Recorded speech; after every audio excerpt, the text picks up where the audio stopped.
தேவ பிரசன்னம், தேவ பாதுகாப்பு. சங்கீதம் 36:7.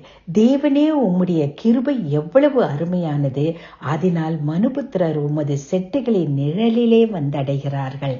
தேவனது செட்டைகள் என்று சொல்லுவது தேவனுடைய பிரசன்னத்தில் நாம் இருப்பதை குறிப்பிடுகிறது.